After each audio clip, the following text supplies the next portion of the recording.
The nation that built bullet trains, skyscrapers that dance with earthquakes, and machines that think like humans just froze in disbelief. Because the Philippines, yes, the same nation many once underestimated, just pulled off something Japan itself never dared attempt. Reporters called it impossible. Tokyo called it unreal. But for Filipinos, it was destiny.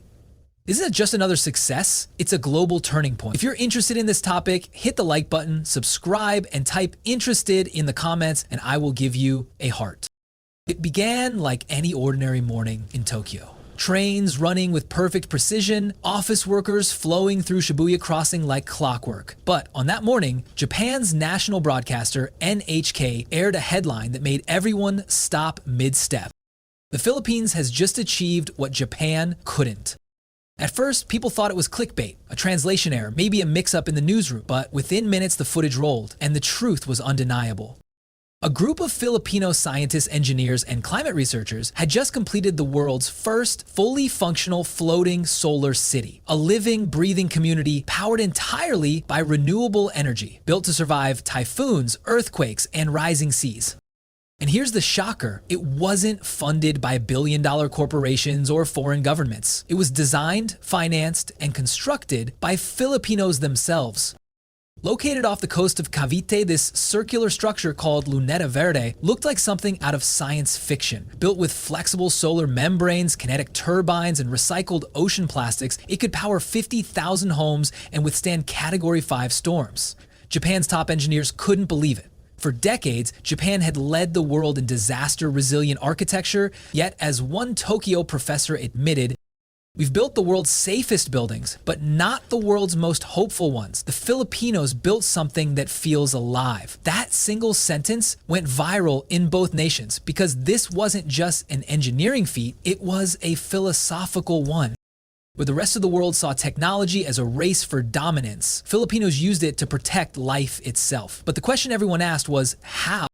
How did a developing country, often mocked for corruption and inefficiency, outpace global giants like Japan, the US, and China in sustainable innovation?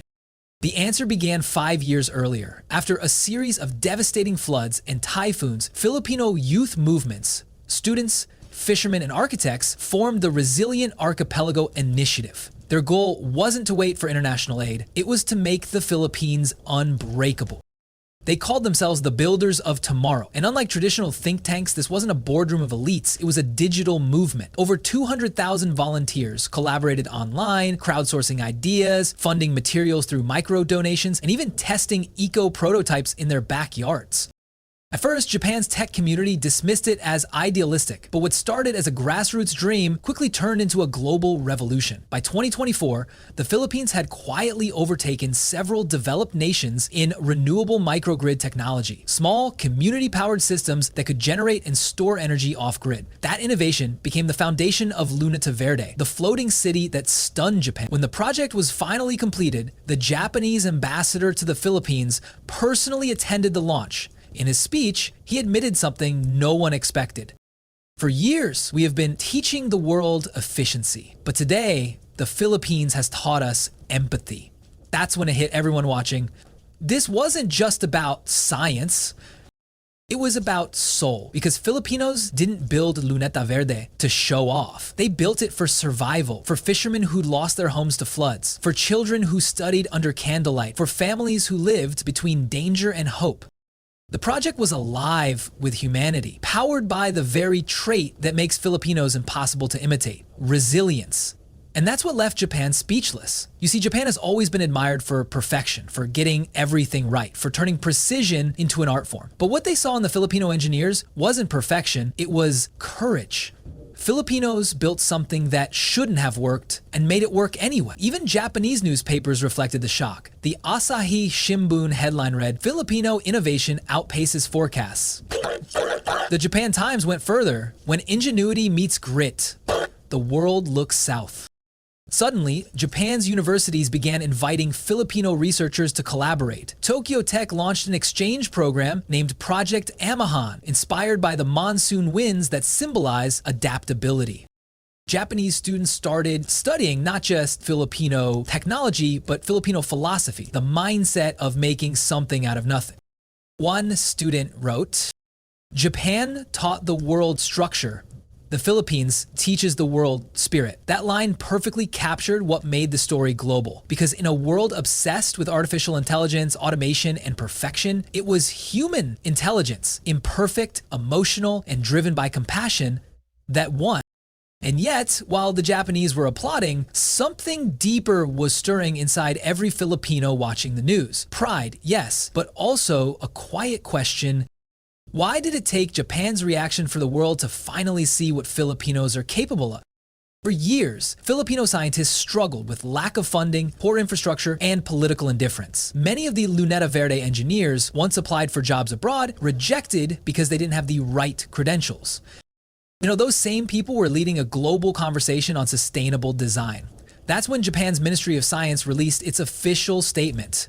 The Philippines' achievement shows that innovation does not belong to rich nations, it belongs to nations that refuse to give up. Those words echoed far beyond Asia. International media began calling the Philippines the new blueprint for resilience. And as the world watched drone footage of Luneta Verde glowing at sunset, its solar petals opening like a flower, one truth became clear. The world wasn't just impressed, it was humbled. Japan's silence wasn't embarrassment, it was admiration, a quiet bow of respect from a nation that understands what it takes to rebuild, to endure, to rise from disaster and still smile.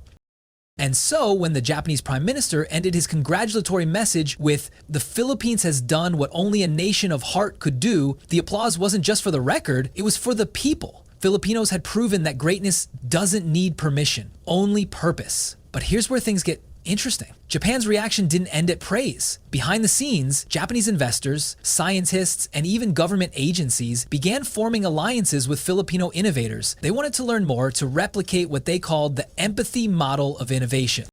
Because the real surprise wasn't that Filipinos achieved the impossible, it was that they did it together. And that unity, that uniquely Filipino brand of collective power, would soon spark something even bigger. Something Japan didn't just admire, but join. Type proud Pinoy in the comments if you believe this is just the beginning. Because in part 2, we'll uncover how Japan responded not with competition, but with collaboration. And trust me, what happened next will make every Filipino watching this stand taller than ever before.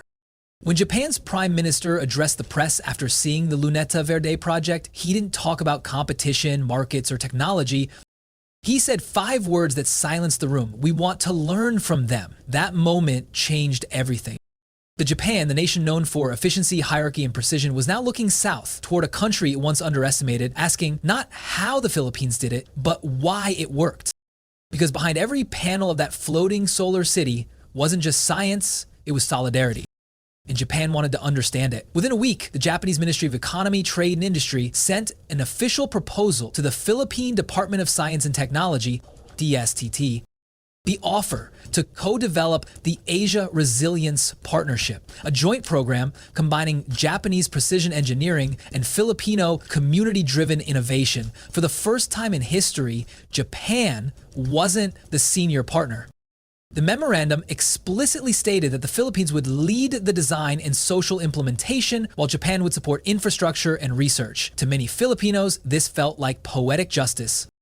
For years, young innovators had dreamed of collaboration, not subordination. And now that dream was materializing. At the signing ceremony in Manila, Japan's ambassador bowed deeply and said, "The Philippines has reminded us that true progress must serve the people, not just the system." That statement made headlines worldwide. CNN called it a turning point in Asian diplomacy. The Guardian described it as Asia's quiet power shift.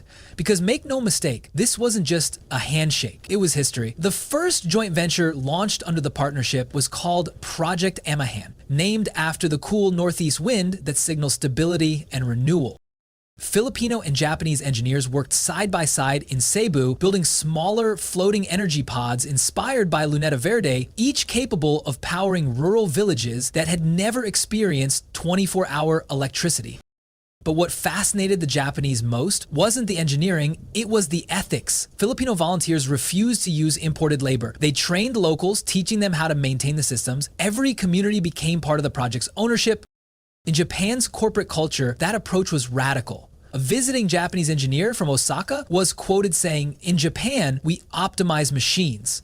In the Philippines, they optimize trust. That phrase became a viral meme across both nations. Optimizing trust. It captured the exact reason the world was suddenly obsessed with Filipino innovation. When the first Amahan pod went live, Japan sent their own press team to cover it. Millions of Japanese viewers watched live as Filipino children in remote Mindanao villages switched on their first ever fully sustainable light bulbs. And then something unforgettable happened. A group of Filipino schoolchildren sang Arigato Japan while waving both flags. The camera panned to the Japanese engineers on site, grown men in tears. Back in Tokyo, the reaction was overwhelming. Hashtags like Mirikia por Rios, hashtags like Miria Orijegos, Prato Filipinos, eso, hashtags like Batinos Respect to the Filipinos. Friended on that week, Japan's parliament approved an additional P80 billion in cooperative development grants, not for aid, but for shared learning projects. In other words, they weren't helping the Philippines, they were partnering with it. The Japanese Education Ministry even introduced a new elective called Human-Centered Innovation, featuring case studies on Filipino projects. High school students began writing essays about Luneta Verde and Amihan, calling the Philippines Asia's beating heart. Meanwhile, for the 300,000 Filipinos living and working in Japan, something subtle but profound began to shift. Nurses in Tokyo hospitals were suddenly being asked about their country's renewable projects. Caregivers found themselves being thanked not just for their work, but for their nation's contribution to the world. Filipino engineers who once struggled for recognition were being offered leadership roles. One Filipino architect in Kyoto shared her story in an interview. For years, people saw me as a helper. Now they introduce me as the woman from the country that built the floating city. That line hit hard across social media. Thousands of comments poured in from Filipinos abroad, many saying they cried when they heard it, because respect had finally crossed borders. What truly stunned political analysts was how Japan handled this transformation. Historically, Japan is cautious about admitting another nation's superiority in any field. Yet this time, they didn't resist, they embraced it. In an unprecedented move, the Japanese emperor issued a formal commendation recognizing the Philippines for its contribution to the advancement of sustainable peace and humanity through innovation. It was the first time in Japan's post-war history that such an honor was given to another Asian nation. When the Filipino delegation arrived at the Imperial Palace to accept the award, cameras caught the moment the emperor bowed slightly lower than usual, a gesture of deep respect. Back home, millions of Filipinos watched that footage with tears in their eyes. It wasn't about dominance or competition anymore, it was about dignity. For once, the world didn't see the Philippines as the helper of nations, but as its hope. As this story spread, other countries followed Japan's lead. South Korea invited Filipino experts to lead community-centered renewable projects. The European Union signed an agreement to fund the expansion of floating solar networks across Southeast Asia. And the United Nations invited the Philippines to co-chair the Global Resilience Task Force. Analysts began calling it the Filipino Renaissance. News outlets wrote headlines like, "The Philippines from labor exporter to leadership exporter." But perhaps the most beautiful part of this story wasn't the recognition, it was the reflection. Because as the world finally started seeing the Philippines differently, Filipinos began seeing themselves differently too. For decades, the Filipino story was one of struggle, migration, and survival. But after Luneta Verde and Project Amahan, the narrative shifted from surviving to shaping the future. When Japan's science minister was asked why their nation was so quick to embrace this change, his response was simple: because the Philippines reminded us of what we lost, humanity, in our pursuit of progress. That statement was printed on front pages across Tokyo, and it perfectly summarized why this story matters not just to Asia, but to the world. The Philippines didn't just surprise Japan, it awakened it. And through Japan's silence, through its bowed heads and open hands, the world saw the truth. Greatness doesn't always roar. Sometimes it whispers in Tagalog. If you believe the world is only beginning to understand what Filipinos are truly capable of, type respect in the comments below, because in part 3, we'll explore how this partnership between Japan and the Philippines didn't just change technology, it reshaped the future of Asia itself. Months after Japan and the Philippines sealed their historic partnership, something extraordinary began unfolding across Asia. What started as a collaboration on floating solar cities and sustainable energy soon grew into something far greater, a movement. Tokyo's skyline was now illuminated by Filipino-designed solar panels, compact, flexible, and 3 times more efficient in low light than existing models. Meanwhile, in Manila, Japanese architects were working hand-in-hand with Filipino planners to create typhoon-proof smart communities. Blending Japanese precision with Filipino resilience, the world began calling it the Harmony Model. But this wasn't just about innovation anymore. It was about a shift in power. For decades, Japan was seen as Asia's technological giant, the teacher, and the Philippines the student. But this new era flipped that script. The teacher had become the learner. Japan's business leaders openly admitted that what the Philippines possessed wasn't just creativity, it was clarity.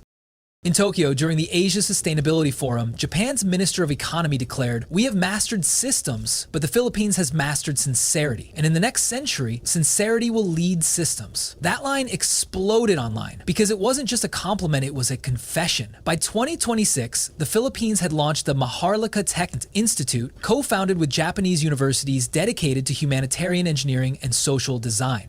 Students from over 30 countries applied to study there. From Seoul to Stockholm, the Institute's motto said it all: build for people, not profit. Under that banner, Filipino scientists and inventors started producing breakthroughs Japan couldn't believe. Biodegradable micro-batteries made from coconut husks. Modular homes built from volcanic ash that can withstand magnitude 9 earthquakes. Flood sensors powered by discarded smartphones now used across Southeast Asia. CNN dubbed it the Filipino Decade.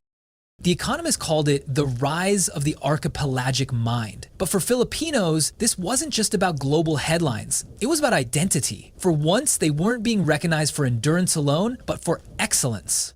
Meanwhile, Japan itself was changing. In schools across Tokyo, students began studying Tagalog proverbs as part of a new cross-cultural curriculum. Words like bayanihan and malasakit, community and compassion, were introduced as ethical models in leadership courses. Japanese executives began reshaping corporate policies, influenced by Filipino work ethics, empathy-driven leadership, flexible hierarchies, and community-first decision-making. One Japanese CEO famously said in a press conference, "We used to chase perfection, now we chase purpose." And we learned that from the Filipinos. That quote was printed on banners at international business summits, because what Japan realized and the rest of the world began to follow was that Filipino innovation wasn't about beating others. It was about lifting everyone. Even the Japanese media started calling the Philippines Asia's moral superpower. But the most emotional transformation happened at the human level. A story circulated online about an elderly Japanese engineer named Hiroshi Tanaka, who had worked on nuclear energy his whole life. When he retired, he moved to the Philippines to volunteer at one of the Luneta Verde expansions. In an interview, he said, "Through tears, in Japan, we build to last. In the Philippines, they build to live." He described how local fishermen would bring food to workers every morning, how children played near the construction sites, how laughter filled the air even under scorching heat. Technology here, he said, feels alive. That video hit 20 million views in a week because it captured what no statistic could, the soul behind Filipino progress. And that's what made Japan speechless. Not just the inventions, not the data, but the humanity that powered it. By 2027, the United Nations officially recognized the Philippines as a global model for sustainable innovation. Filipino consultants began advising governments in Africa and the Pacific Islands on climate adaptation. Japan and the Philippines co-led the creation of a new Asian coalition, the Pact for People-Centered Progress, PPCP, uniting 19 nations under one shared goal: balance technology with compassion. Even Western nations started sending envoys to Manila. The U.S. Department of Energy publicly acknowledged that the Filipino-Japanese collaboration was the most human technological framework ever designed. It wasn't long before global headlines shifted once again. The Philippines isn't catching up. The world is catching on. For Filipinos, the pride was beyond words. From jeepney drivers in Quezon City to OFWs in Riyadh, everyone was talking about how Japan, the land of samurai discipline and global respect, now admired the very people it once quietly overlooked. But here's the most beautiful part. The Philippines didn't respond with arrogance. Instead, it doubled down on humility, the kind that comes from knowing that true greatness doesn't need to shout. The Filipino engineer from Davao summed it up perfectly. We didn't outsmart Japan, we just refused to stop believing in ourselves. That quote spread like wildfire online, becoming a national mantra, because that's the real lesson here. It wasn't just Japan that was speechless. It was the entire world, watching a people once called helpers become leaders. In late 2027, Japan held a special cultural exhibition in Tokyo called Kizuna, Bonds Beyond Borders. At its centerpiece was a replica of Lunete Verde, the floating city that started it all. Japanese visitors stood in awe as holograms of Filipino builders told their stories in their own voices. At the closing ceremony, Japan's prime minister bowed before the Philippine flag and said, "The Philippines has reminded us that progress without heart is failure. You have changed us." As the crowd applauded, one moment captured the essence of everything this partnership stood for. A group of Filipino volunteers standing beside Japanese engineers, hands on each other's shoulders, smiling like family. It was more than respect, it was recognition. The Philippines didn't just surprise Japan, it rewrote the world's idea of what power looks like. Because in a time when nations compete for dominance, Filipinos showed that the real revolution is compassion, that technology without empathy is hollow, and that when heart meets skill, the world listens. So when Japan went silent, it wasn't disbelief, it was awe. Because finally, the world had seen the truth. You can imitate our technology, but you'll never replicate our heart. If you believe that the next global chapter will be written by nations that lead with compassion, by Filipinos who rise not through wealth, but through will, type in the vision in the comments. Because this is no longer just about Japan being speechless. It's about the Philippines speaking and the whole world listening.